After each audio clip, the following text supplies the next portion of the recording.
WHO welcomes the peace plan for Gaza proposed by President Trump and supported by other countries in the region and beyond.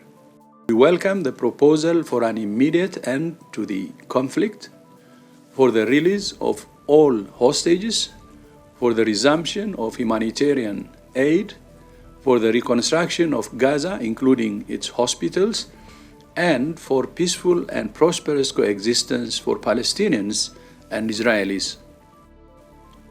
2 years of conflict have devastated the health system and inflicted relentless suffering on Palestinians. Currently, only 14 of Gaza's 36 hospitals are functioning, even partially. Health and humanitarian workers, including WHO staff, have been on the ground throughout the conflict under extreme and unsafe conditions with minimal supplies, food, transport, and fuel. The destruction of civilian infrastructure in Gaza is immense and will take a long time to rebuild. The damage to people, physically and mentally, is even worse. New data from WHO illustrate the extent of the harm that has been done to the people of Gaza and their health system. In addition to the 66,000 people killed, almost 170,000 people have been injured in Gaza. WHO estimates that at least 1/4 of those have potentially life-changing injuries that require immediate and ongoing rehabilitation.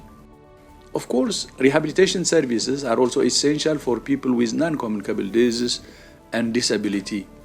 But just when they are needed most, attacks, insecurity, and displacement have put them out of reach. The explosions that cause these injuries also destroy the health facilities and services needed to deal with them. Since the conflict began almost 2 years ago, WHO has supported the evacuation of 7,841 patients for medical treatment outside Gaza. Since the Rafah crossing was closed in May last year, WHO assumed responsibility for coordinating all medical evacuations. I call on more countries to open their arms to these patients. I call for medical evacuation to be restored to the West Bank, including East Jerusalem. And I call for the frequency of evacuations to increase. But, as I always say, the best medicine is peace.